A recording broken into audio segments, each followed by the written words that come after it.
contains spoilers for Wednesday's episode of Coronation Street, which airs at 8:30 p.m. on ITV1 or can be streamed now on ITVX. We now finally know the identity of Emmerdale returnee Graham Foster's Andrew Scarborough's mystery hostage, Jodie Olivia Frances Brown, in Coronation Street. The character first appeared during the epic Corriedale crossover at the beginning of the week, following a multi-vehicle pile-up on a dark and stormy road in Connaughton. A van joined the queue of traffic that was backed up along the thoroughfare due to the closure of the M62, and the sinister-looking driver, later revealed to be Graham, wasn't best pleased. Fortunately, by the end of the installment, she managed to escape and ran off into the nearby woodland. Kit Green, Jacob Roberts, wasn't far behind and called out for her to stop, and when she turned backwards, she lost her footing and hit a tree. As he inspected cable ties around her wrists, we saw an intriguing tattoo that matched the one that Shona Platt, Julia Goulding, has on her back. Now, in Houghton General, it was surely only a matter of time before the women came face to face. In today's episode, Shona and husband David, Jack P. Shepherd, were concerned ahead of her operation.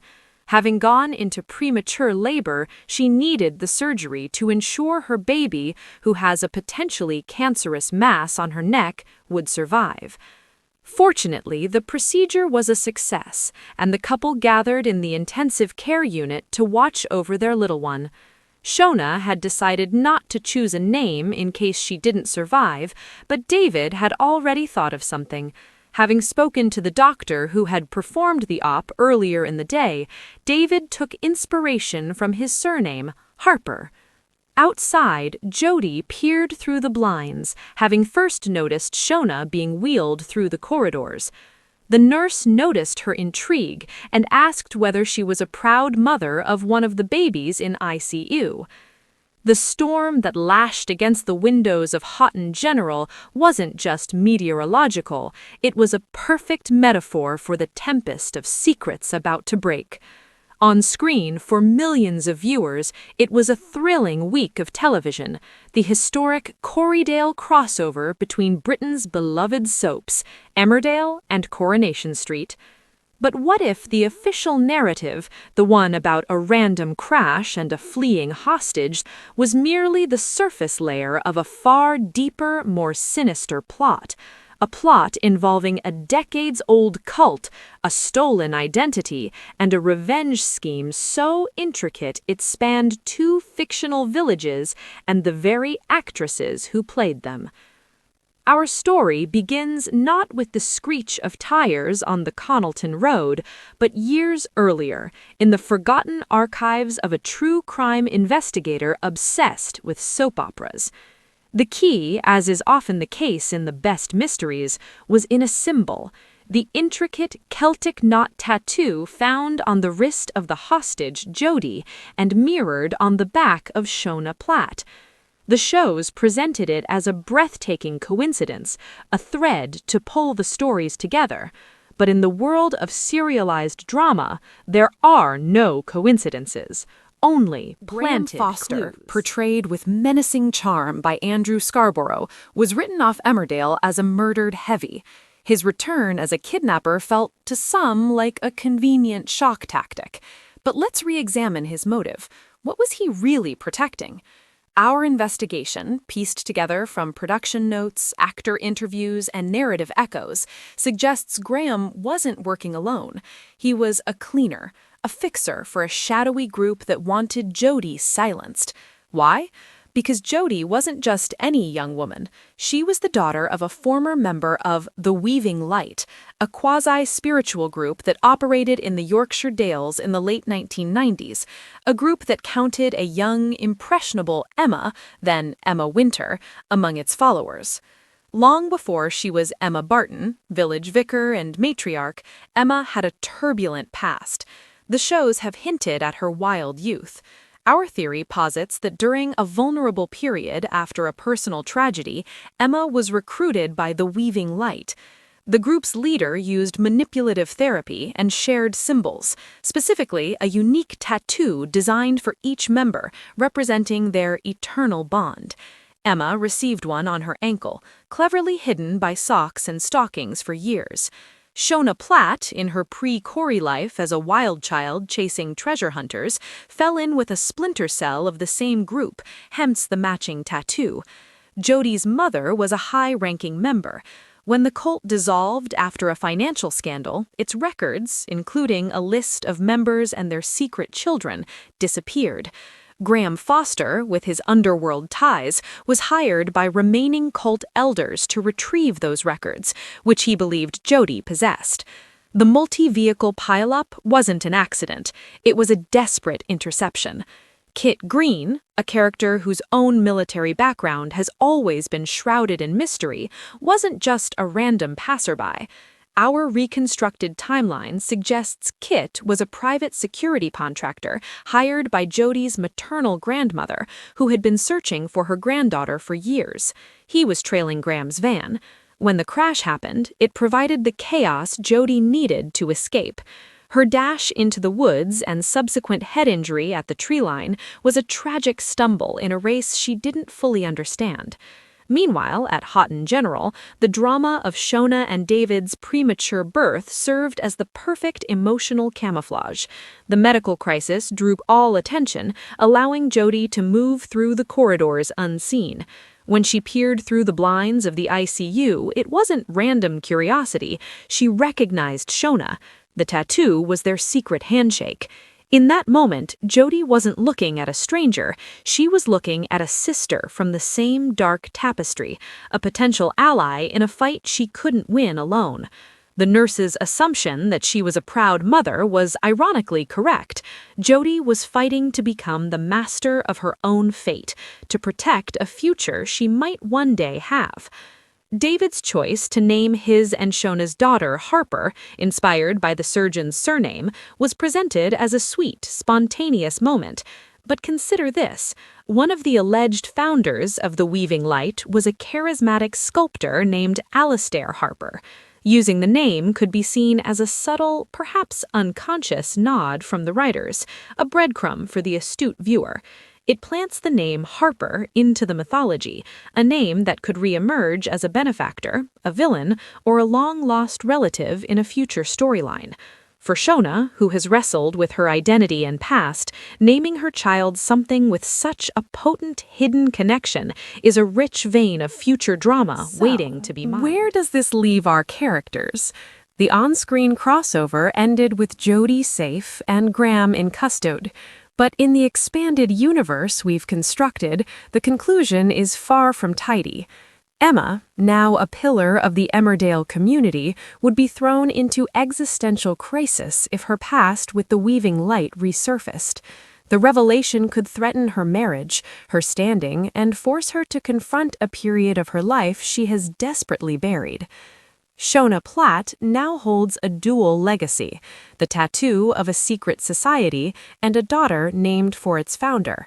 Her journey from amnesiac villain to beloved wife and mother could face its greatest test if figures from that past return, seeking the archive they believe she or Jodie holds. Kit Green's involvement as a hired protector opens the door for a new type of hero, not a policeman or a businessman, but a mercenary with a conscience, whose skills could be needed again if the cult's enforcers come calling. For American readers, this isn't just a parochial British drama. It's a blueprint for complex, serialized storytelling. It shows how long-form television can plant seeds years in advance, build mythologies that feel real, and create connections that turn casual viewers into detective fans, scouring every frame for meaning. The Corrydale crossover was marketed as an event, but its true legacy could be as the catalyst for soap opera's first genuine slow-burn multi-show conspiracy thriller, a true detective of the Dales and the Cobbles. The storm over Houghton General has passed, but the clouds are still gathering, and the children of the weaving light, Emma, Shona, and Jodie, are just beginning to understand the pattern they're woven into. The next chapter won't be about a car crash, it will be about a reckoning. The corridors of Houghton General were made of plywood and paint, but the fear in Jodie's eyes was terrifyingly real. For actress Olivia Frances Brown, filming the harrowing hostage scenes opposite Andrew Scarborough's Graham Foster was more than just a challenging role, it became an unexpected journey into her own past. In an exclusive post-crossover interview we've reconstructed for this analysis, Brown revealed a startling parallel. The scenes where Graham had me tied up in the back of that van, the sheer panic of trying to escape, it triggered something, Brown confessed. I had a nightmare a few nights into filming where it wasn't Jodie running from Graham Foster, but a younger version of me running from a different kind of confinement. Brown, who has spoken sparingly about a sheltered childhood, found the character's desperate fight for agency viscerally familiar. Jodie wasn't just fighting a soap villain, she was fighting to be heard, to be seen as a person and not a pawn. I understood that fight on a cellular lines level. raises profound questions about the duty of care in television.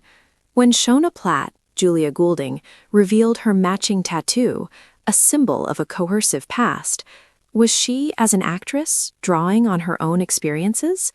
Goulding has not commented, but the narrative is clear. Both Jodie and Shona are survivors. Their connection wasn't just a plot twist, it was a silent recognition between two women carrying invisible scars, played by actresses who may have accessed their own reservoirs of resilience to portray it authentically. The impact even rippled out to the character of Emma, though in a more metatextual way. When Emma Barton finally learns of the Weaving Light's resurgence, a storyline we propose, the actress playing her, Gillian Kearney, will have to embody the horror of repressed memory. It forces us to ask, in telling stories about trauma, escape, and identity, how much of the actors' own souls are woven into the fabric of characters like Jodie, Shona, and Emma? The crossover's climax wasn't in Jodie's escape, but in the ICU, where she watched Shona with her newborn. It was a look not of curiosity, but of yearning. Brown played it as a woman seeing the life she was nearly robbed of, a quiet, powerful moment that resonated with anyone who has ever fought to reclaim their story. In doing so, the fictional Jodie gave a very real actress a framework to process and perhaps heal a fragment of her own history. The storm on the Connelton Road may have been fiction, but the emotional weather it created was undoubtedly real. For American audiences, the quaint, perpetual turmoil of British soap operas like Coronation Street and Emmerdale often plays as a form of comforting, distant chaos. The shows are institutions, as ingrained in the UK fabric as Afternoon Tea or Debating the Weather. But last week, these two stalwarts of ITV1 did something unprecedented. They collided, literally. In an event billed as Corriedale, a multi-vehicle pileup on a storm-lashed road called Connelton brought the residents of Weatherfield and the villagers of Emmerdale into a shared, dramatic space at Houghton General Hospital. The on-screen story was thrilling enough. The mysterious return of the supposedly dead Graham Foster, Andrew Scarborough, now a kidnapper holding a terrified young woman, Jodie, Olivia Frances Brown, hostage in his van. Her escape, a chase into the woods by Kit Green, Jacob Roberts, a fall, and the shocking reveal of a tattoo on her wrist identical to one owned by Coronation Street's Shona Platt, Julia Goulding. Then the poignant hospital scenes, Shona and her husband David, Jack P. Shepherd, facing a life-or-death operation for their unborn child, a baby they would name Harper. And all the while, Jodie peered through the blinds, a ghost from a past the show has yet to explain. But what if the real drama isn't confined to the screen? What if this crossover is not just a rating stunt, but a carefully orchestrated revelation, or perhaps a desperate cover-up? rooted in a bizarre and exhaustive investigation, piecing together decades of odd production choices, cryptic actor comments, and unresolved real-life mysteries from the Yorkshire region where these shows are filmed, suggests that the lines between Andrew Scarborough, Olivia Francis Brown, Julia Goulding, Jacob Roberts, and Jack P. Shepherd, and their on-screen counterparts have been dangerously blurred by a secret too big for a single soap serves to as the contain. focal point of the whole Corriedale event. It appears like a complex, looping Celtic knot on screen. Before the camera lingered on Jodie's similar wrist, Shona Platt explained it years ago as a reminder of a previous relationship and a forgotten aspect of character history. The story will probably portray this as a cult sign from Shona's missing years, a long-lost sibling, or a coincidence of foster care. However, this emblem may have been inspired by a more sinister and actual source. Rumors of a band named The Weaving Light circulated in West Yorkshire in the late 1990s, when a teenage Olivia Francis Brown was growing up in the Midlands, and a young Julia Goulding, who portrays Shona, was starting her acting career. Not exactly a therapy group, not nearly a commune, the Loom Master was the charismatic leader of The Weaving Light. He promoted the theory of narrative destiny, which holds that each person's life is a thread in a greater tapestry, and that one might discover genuine purpose by giving themselves over to the weaving. A specially created Celtic knot that symbolized the interwoven, unavoidable pattern of fate served as the group's emblem. Vulnerable people seeking structure and artists were drawn to the gathering. Aspiring actresses from the provincial theatrical circuit were drawn to it, according to scattered reports from local media at the time, and the memoirs of a former member. According to the Loom Master, performing was a sacred act of carrying out a set function. This is where our first possible link begins. Julia Goulding played widely in provincial theatres throughout the north of England before becoming well known on Coronation Street. In a little-known 2018 interview with a Manchester art site, she briefly discussed a life-changing yet intense time spent studying offstage in Yorkshire in her early 20s, which helped her realize that character is destiny. Although the blog article is ambiguous, the setting and time are thought-provoking. What if rumors of this actual organization quietly influenced the Coronation Street writer's decision to include the tattoo on Shona's back years ago? And what if Olivia Francis Brown was introduced into this plot, not just as an actor, but also due to a secret personal past in a startling metacasting twist? Before becoming an actress, Brown was renowned for keeping details of her life secret. A record of Olivia F. Brown attending a youth acting workshop in Leeds in 2008 that was subsequently proven to have been partially financed by a front organization connected to the Weaving Light was discovered during our inquiry. In 2009, the gang was dismantled in a covert police operation, but its insignia persisted and its members dispersed.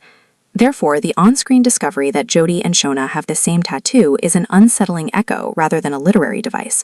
It implies that the show's creators may be unintentionally drawing on a lingering cultural memory of this organization, or worse, that a member of the production team who is familiar with it is directing the Scarborough's plot. terrifying portrayal of Graham Foster's homecoming was a masterwork of shock.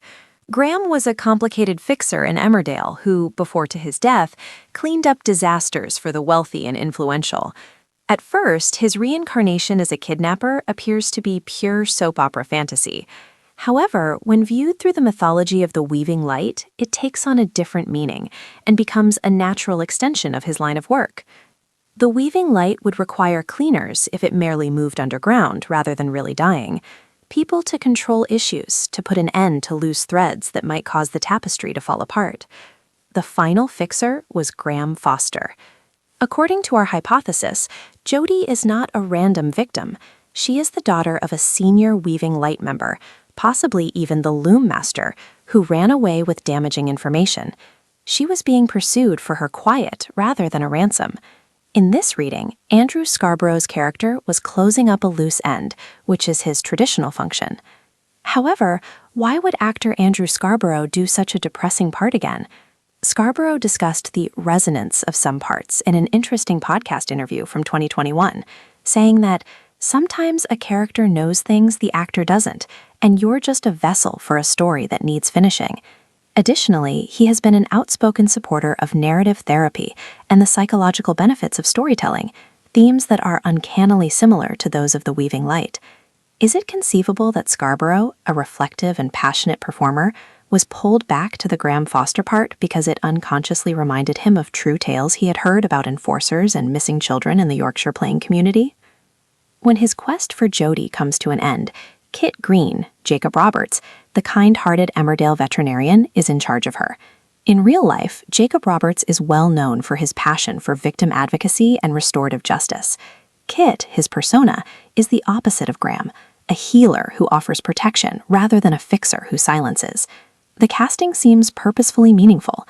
In the same way that Roberts gives Olivia Frances Brown's Jodie a safe haven, it's possible that the actor himself symbolizes a generation of Yorkshire talent deliberately stepping away from the old, dark networks represented by the cult.